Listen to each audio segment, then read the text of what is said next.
तुम दोनों बहनों ने हमारा जीना हराम कर रखा है। बुढ़िया, तेरी हिम्मत कैसे हुई रोटी पर घी लगाकर खाने की?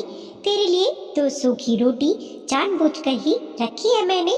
रोटी के साथ दाल दे रही हूँ, यही काफी नहीं है क्या तेरे लिए, जो अब घी भी लगाकर खाएगी तू रोटी? बड़ी बहू सुधा अपनी सास अर्चना जी से चिल्लाकर बोली। अर्चना जी बोली, बहू, सूखी रोटी दांतों से चबाई नहीं जाती है, और आज बहुत दिनों बाद घी देखा तो रहा नहीं गया और खाने की इच्छा जाग गई। सुधा जल्दी से अंदर गई और एक खाली पड़ा हुआ ताला चाबी लेकर आ गई। रसोई को ताला लगाकर बोली, लीजिए माँ जी, अब ना रहेगा बास, ना बजेगी बांसुरी। अब ना आपको घी दिखाई देगा और ना उसे खाने का मन करेगा। अर्चना जी आंसुओं के घूंट पीकर रह गई। उतने में बेटा रमेश ऑफिस से आ गया और अपने कमरे में अपना बैग रखने गया। पीछे पीछे सुधा भी कमरे में जा पहुंची। अब तुम्हारे देवर और देवरानी हमसे बहुत दूर रहने चले गए हैं सुधा। अब तो तुम खुश हो ना? अब तो हम सभी को शांति से रहने दोगी ना? रमेश गुस्से में अपनी पत्नी सुधा से बोला। सुधा बोली, बला टली, जहाँ जाना है जाए दोनों, बस इस घर में नहीं दिखने चाहिए दोनों, और अकेले ही चले गए दोनों। तुम्हारा छोटा भाई राजू तो बहुत बड़ी बड़ी बातें कर रहा था कि मेरी माँ मेरे साथ ही लेकर जाऊंगा। फिर लेकर क्यों नहीं गया बुढ़िया को? यहाँ मेरी छाती पर मूंग तलने क्यों छोड़ गया इस बुढ़िया को? रमेश बोला, सुधा, तुमसे तो मुंह लगना ही बेकार है। जब भी बोलती हो बुरा ही बोलती हो। तुम दोनों बहनें जब से इस घर में ब्याह कर आई हो, दोनों ने मिलकर हम सबका जीना हराम कर दिया है, और आज जब वो लोग यहाँ से हमेशा हमेशा के लिए चले गए हैं, तब भी तुम्हारा रोना बंद नहीं हुआ। सुधा चिल्लाकर बोली, हाँ हाँ, तुम्हें तो मैं ही गलत लगती हूँ ना? हमेशा तुम्हारे माँ बाप भाई सब लोग सही है, बस मैं ही तो गलत हूँ इस घर में। बेटे बहू के जोर जोर से लड़ने की आवाज आचार्य जी के कानों तक साफ सुनाई पड़ रही थी, मगर वो बेचारी कर ही क्या सकती थी। वो तो जैसे तैसे दिन गुजार रही थी। उनकी तो रातों की नींद उड़ गई थी। अर्चना जी सोचते हुए अतीत के गलियारे में जा पहुंची। कितनी खुशी से दोनों बहुएं ब्याह कर लाई थी वह अपने दोनों बेटे रमेश और राजू के लिए। पहली बार जब रमेश के लिए सुधा को पसंद करने गई थी, तभी छोटे बेटे राजू के लिए उन्होंने मंगला को पसंद कर लिया था, और मंगला के घर वाले भी जैसे उसी क्षण की प्रतीक्षा में खड़े थे। अर्चना जी जैसे ही बड़े बेटे से सुधा का रिश्ता तय किया, छोटे बेटे राजू की शादी बात भी छेड़ दी। सुधा के घर वाले भी तुरंत बोले, हम भी आपके छोटे बेटे अपनी छोटी बेटी के लिए बहुत पसंद आया है, इसीलिए बिना देर किए यह रिश्ता भी तय कर देते हैं। अर्चना जी ने सोचा था दोनों बहनें एक ही घर में ब्याह कर आएंगी तो मिलकर रहेंगी और घर को स्वर्ग बना देंगी, मगर वो कहाँ जानती थी कि दोनों सगी बहनें मिलकर ससुराल वालों का जीना हराम कर देंगी। सुधा और मंगला दोनों की शादी एक ही मंडप में एक ही दिन और एक ही साथ दोनों भाइयों रमेश और राजू के साथ हुई थी। शुरुआत का एक महीना तो अच्छे से कटा, मगर धीरे धीरे दोनों एक दूसरे को नीचा दिखाने का एक भी मौका नहीं छोड़ती थी। दोनों में देवरानी जेठानी वाला रिश्ता ज्यादा और बहनों वाला रिश्ता कम दिखाई देने लगा था। अर्चना जी के पति नंद किशोर जी रिटायर क्या हुए, दोनों बहनों में उनके रिटायर हुए पैसों को लेकर बहस होने लगी कि वो पैसे किसको मिलेंगे। पहले से दोनों बहनें सुधा और मंगला में अपने अपने पति की कमाई को लेकर तो होड़ मची हुई थी। अब ससुर जी का घर, पैसा, सब कुछ उनकी नजर में आने लगा था, और दोनों की नजर इतनी लालची हो गई थी कि दोनों एक दूसरे से कटी कटी रहती, और जब भी मौका मिलता दोनों बहनें कुत्ते बिल्लियों की तरह लड़ने लग जाती। दोनों बहनें अपनी पतियों के बस में नहीं थी। दोनों की लड़ाई में सबसे बुरा हाल हुआ अर्चना जी और उनके पति नंद किशोर जी का। नंद किशोर जी दोनों की लड़ाइयों से इतना आहत हो गए कि उन्हें लकवा मार गया। दोनों में से एक भी बहू नंद किशोर जी की सेवा तो छोड़ो, उनका हाल चाल जानने में दिलचस्पी नहीं दिखाती थी। बेचारी अर्चना जी अकेले ही नंद किशोर जी का ध्यान रखती थी। सुधा और मंगला ने रसोई में अपना अपना टाइम बांध रखा था और बेचारी अर्चना जी दोनों को रसोई में काम करने में भी लगती और नंद किशोर जी का ध्यान भी रखती। एक दिन बड़ी बहू सुधा बोली, माँ जी कल सवेरे मेरे उठने से पहले सब्जी काट कर रख दीजिएगा और आटा भी गूंथ कर रख दीजिएगा, और यह जो छोटी को रसोई में मदद करने लगती हो ना आप, यह मत भूलो कि आपकी और ससुर जी की दवाइयों का सारा खर्चा मेरा पति उठाता है। अगर मेरा पति यह खर्चा उठाना बंद कर दे तो तुम दोनों बुढ़िया यूं ही खास खास कर मर जाओगे। अर्चना जी कुछ बोलती उससे पहले सुधा ने अपने बेडरूम का दरवाजा उनके मुंह पर ही बंद कर दिया। दूसरे दिन जब मंगला सुबह रसोई में कुछ काम से आई तो उसने देखा कि सासू माँ बड़ी जेठानी सुधा के उठने से पहले ही रसोई का आधा काम सल्टा चुकी है। मंगला तपाक से बोली, माँ जी क्या बात है, बहुत सेवा कर रही हो बड़ी जेठानी का आप। सुबह का खाना वह देती है तो रात का खाना मैं देती हूँ आप लोगों को, यह तो याद ही होगा ना। उतने में सुधा अपने कमरे से बाहर आई और बोली, छोटी तेरा पति सिर्फ इस घर में नाम के पैसे देता है समझी, और मेरा पति घर के ज्यादातर खर्चा उठाता है, तो माँ जी को मेरा काम ज्यादा करना होगा, तेरा नहीं समझी। अर्चना जी की आंखों से झरझर आंसू बह निकले और वह बोली, यह कैसे दिन दिखा रही हो तुम दोनों हमें।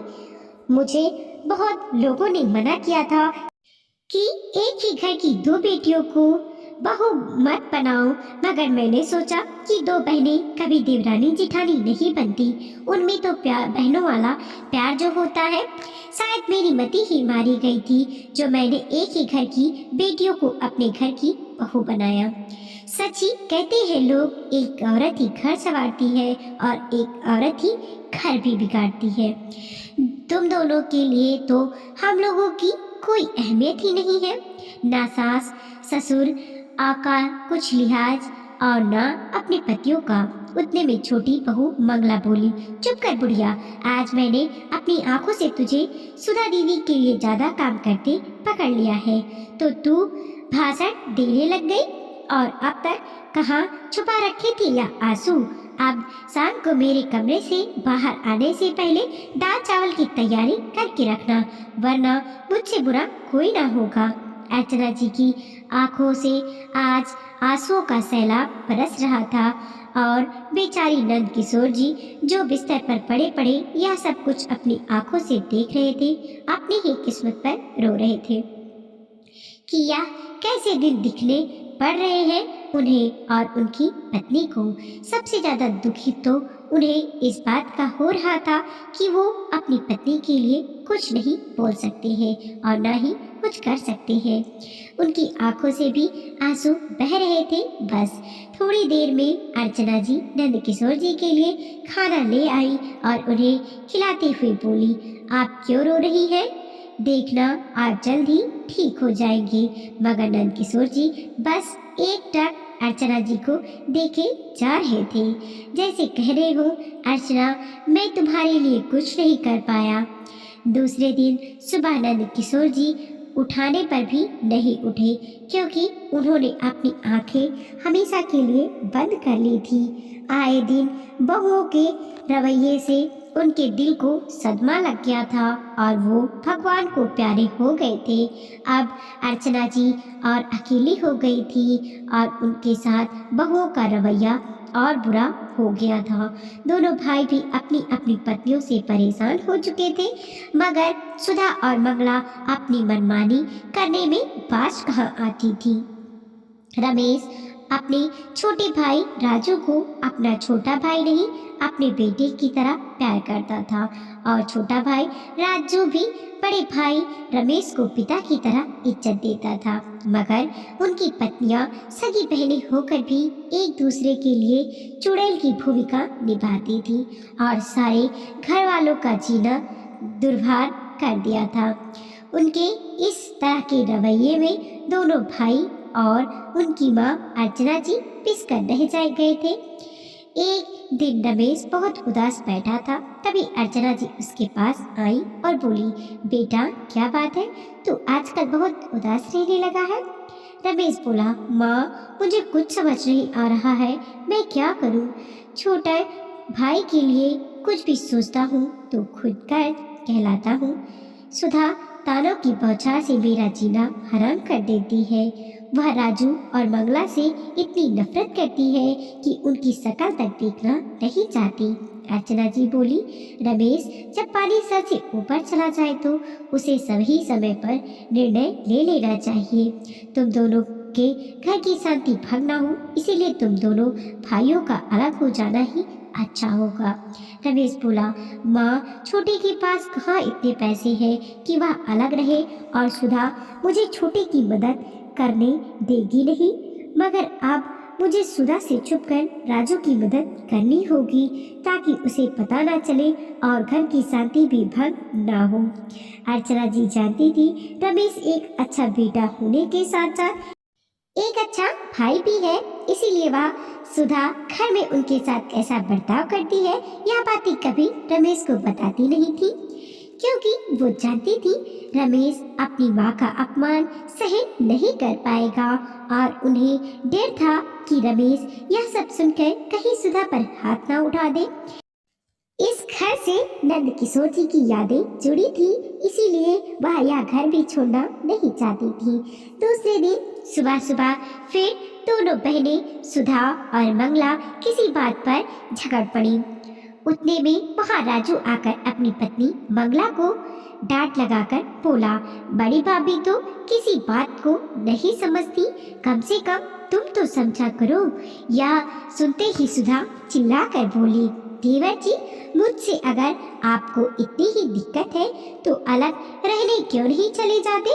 राजू भी ताव में आकर बोला, भाभी अगर आप दोनों बहनों का व्यवहार इसी तरह का रहा तो वह दिन भी दूर नहीं जब मुझे अलग रहने जाना पड़ेगा। सुधा बोली, कल जाते हो तो आज जाओ और तुम्हारी माँ को भी यहाँ से ले जाना ताकि यह यहाँ रहकर मेरी छाती पर मूंग न डले।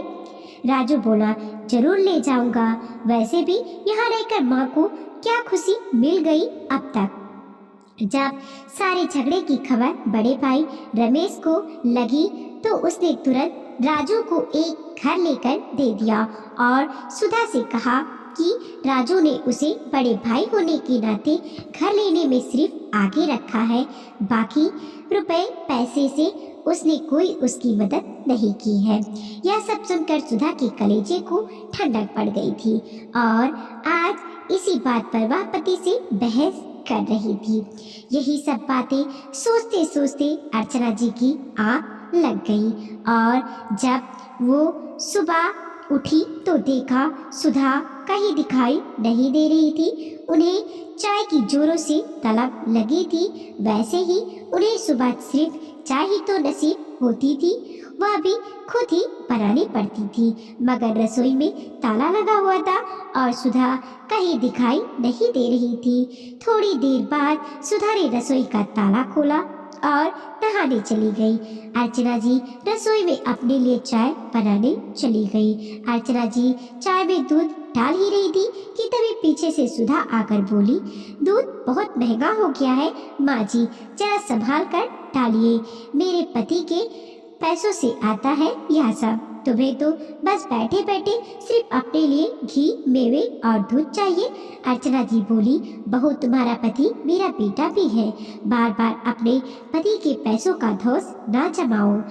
कुछ कहती नहीं हूँ इसका मतलब यह नहीं कि कुछ भी बोलती रहोगी। सुधा गुस्से में बोली, बुढ़िया मुझसे जबान चलाएगी, बहुत शौक है ना चाय पीने की, रुक तुझे बताती हूँ चाय कैसे पी जाती है। बोलकर गरम गरम चाय लेकर अर्चना जी पर डालने ही जा रही थी कि रमेश रसोई में आ गया और उसने यह दृश्य देख लिया। उसने तुरंत सुधा को झन्नाटेदार चाटा गाल पर चढ़ दिया और बोला, तुम्हारी हिम्मत कैसे हुई मेरी माँ से इस तरह की बात करने की, और तुम यह क्या करने जा रही थी? अगर मेरी माँ को कुछ हो जाता तो? बोल कर वह सुधा को फिर से मारने जा रहा था कि सुधा अर्चना जी के पीछे छुपते हुए बोली, जी मुझे माफ कर दीजिए, आइंदा से कभी ऐसा नहीं होगा। मैं आवेश में आ गई थी। रमेश ने सुधा की एक न सुनी और उसे अर्चना जी के पीछे जाकर मारने वाला था कि अर्चना जी ने उसका हाथ रोकते हुए कहा, क्या यही संस्कार दिए हैं मैंने तुम्हें? एक औरत पर हाथ उठाने से पहले शर्म नहीं आई तुझे? रमेश बोला, माँ तुम इसे मत बचाओ, तुम तो जानती ही हो इस औरत ने सबका जीना बर्बाद कर दिया है। अर्चना जी ने जैसे तैसे रमेश को रोका और बोली, इसको अंतिम मौका दे दो रमेश, शायद यह सुधर जाए। रमेश ने माँ की बात मान ली, मगर सुधा कहाँ सुधरने वालों में थी। वह कहते हैं ना, कुत्ते की पूंछ हमेशा टेढ़ी ही रहती है। दूसरे दिन सुधा अपनी सहेली के साथ मार्केट गई हुई थी। वहाँ उसने जो देखा वह देखकर उसके पैरों तले जमीन खिसक गई। उसने देखा कि उसकी देवरानी मंगला वही मार्केट से सटी एक कॉलोनी में एक घर का ताला खोलकर अंदर जा रही थी, जिसे देखकर उसे बहुत गुस्सा आया और वह घर आकर रमेश पर बरसते हुए बोली, तुम तो कह रहे थे मंगला और राजू हमसे बहुत दूर रहने चले गए हैं, मगर वो तो यहाँ पास ही के मकान में रह रहे हैं। मतलब तुमने मुझसे सब कुछ झूठ बोला। सच सच बताओ, वह घर किसके पैसों से खरीदा गया है?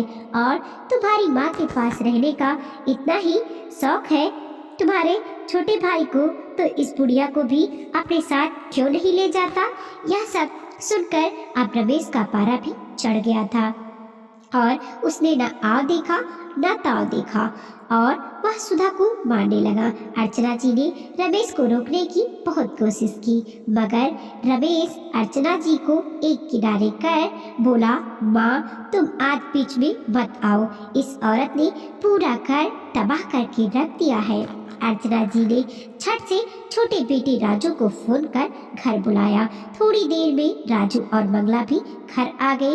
राजू रमेश को रोकने की कोशिश करने लगा तो मंगला बीच में ही बोली, वाह यह तो अच्छा खासा तमाशा चल रहा है। अच्छा हुआ मैं भी साथ आ गई, वरना यह तमाशा देखने का लुत्फ नहीं उठा पाती।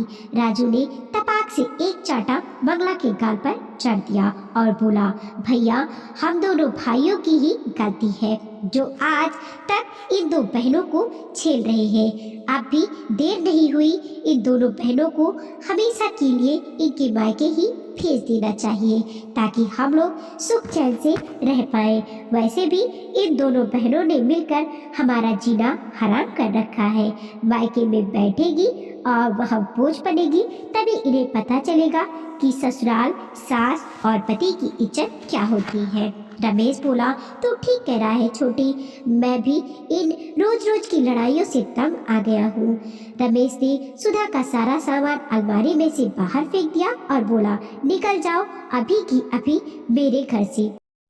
दूसरी तरफ राजू भी मंगला का हाथ पकड़कर खींचते हुए बोला, चलो तुम भी जाकर अपना सामान समेटो और निकलो मेरे घर से। अब तक मैं तुम्हारे साथ बहुत अच्छा था, शायद इसीलिए यह दिन देखने पड़ रहे हैं मुझे आज, मगर अब और नहीं। दोनों भाइयों का यह रूप देखकर दोनों बहनें डर गई और अपने अपने पतियों से माफी मांगने लगी, मगर दोनों भाई टस से मस ना हुए। अर्चना जी अपने दोनों बेटों को समझाते हुए बोली, बेटा क्या यही संस्कार दिए हैं मैंने तुम्हें? क्या एक लड़की को शादी के बाद छोड़ना तुम्हें शोभा देता है?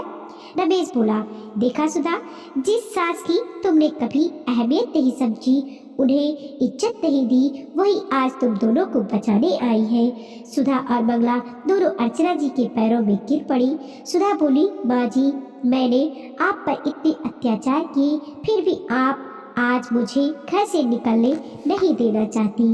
मंगला बोली, माँ, हम दोनों बहनें पैसों की लालच में अंधी हो गई थी। हम दोनों छोटी थी तो अपनी सारी चीजें एक दूसरे को बांटा करती थी, मगर शादी के बाद हमारी मति मारी गई थी। मैंने भी आपका बहुत अपमान किया है, मुझे माफ कर दीजिए। दोनों बहनों ने एक दूसरे से भी माफी मांगी। सुधा बोली, मंगला तू सच कह रही है, हम दोनों कुंवारी थी तो एक दूसरे का कितना ख्याल रखती थी। आपसे हम दोनों इस पूरे परिवार को जोड़ के रखेंगी और खुद भी जोड़कर रहेंगी। यह संयुक्त परिवार अब फिर से एक साथ रहने लगा था। आज दोनों को अपने ससुराल, सास और पति की अहमियत समझ में आ गई थी।